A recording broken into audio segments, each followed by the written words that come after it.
There is many religions, and all of them religions have different practices, different way of approaching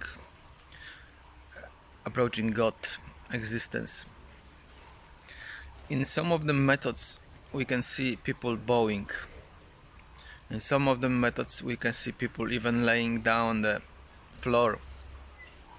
It is a form of humbling yourself, quite often to yourself, because we as humans very often have no respect to others, no respect to ourselves. We are abusing our body by different substances, drugs, alcohol. We are abusing our body by our behavior, own behavior. We lost so much ourselves that we don't know anymore what is right, what's wrong. If you look at yourself and you see all spectrum of your activities, you will see probably you getting angry very often. You have some degree of hate to something, somebody. You are jealous sometimes about something.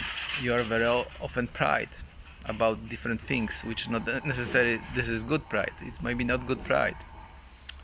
You are envy of something. We all have it, without measures sometimes. And the way of practice when you bow, let's say in Islam, is a way to respect your body, respect environment, respect existence, respect yourself.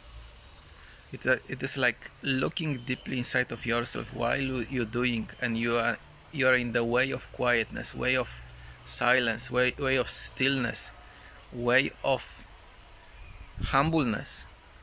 In this way you can easily open and look inside of yourself, and in such a way you can observe what appearing in you. You can observe those energies, those thoughts, those feelings, those passing experiences of internal, and they becoming rejected if you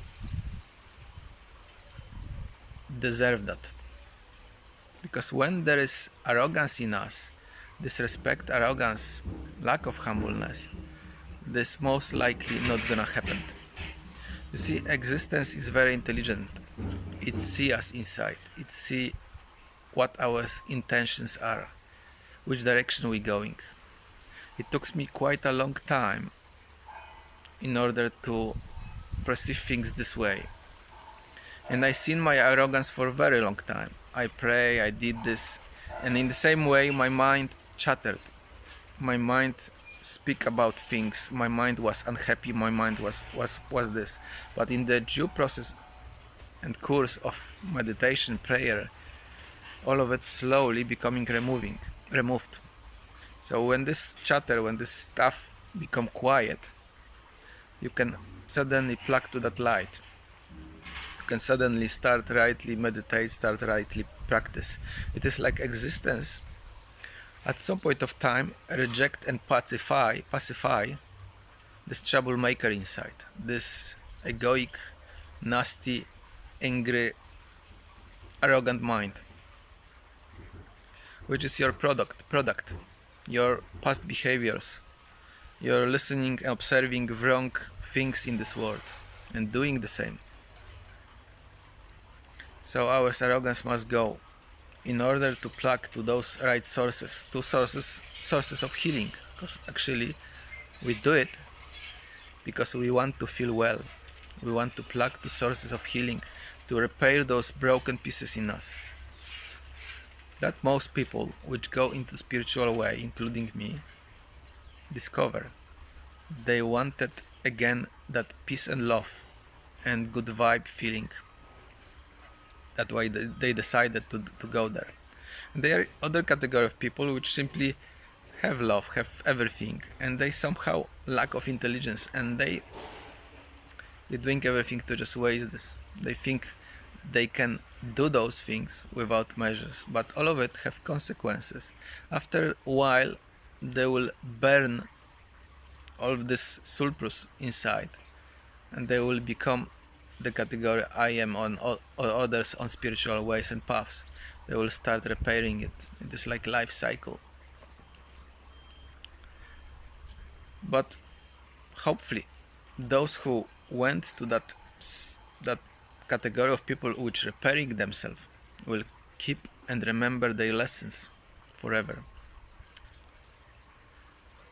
Because it's quite tricky, because even if you are on that road, if you understood many things, you still at the back of your head you got that mind which trying to convince you to do certain things. It remember that some things are pleasurable and nice to feel, but behind this there is sorrow. There is many things like that in life.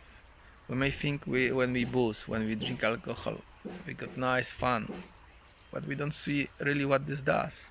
And for a longer run, the same with drugs, the same with sex addiction, with whatever different things, there is plenty of them. In longer run, they are destructive for us. They wiping out our senses, so our senses start working wrongly. So longer run alcohol may just dull our mind, may cause we become aggressive. Sex addiction may cause that we will start treat objects of ours desire as items.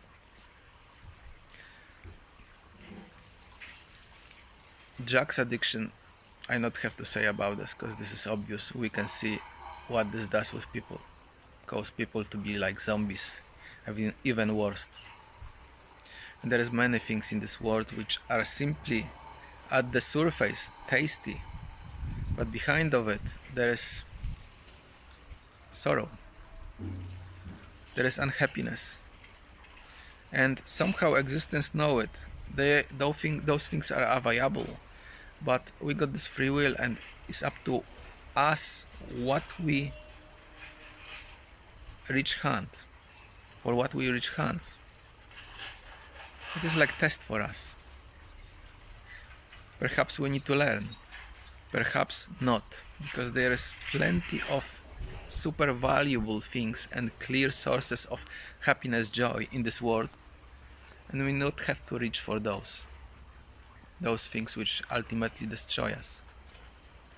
We can reach for those clean sources of healthy, joyful things in this world, and keep ourselves in purity, away of it, and live very joyful, good life.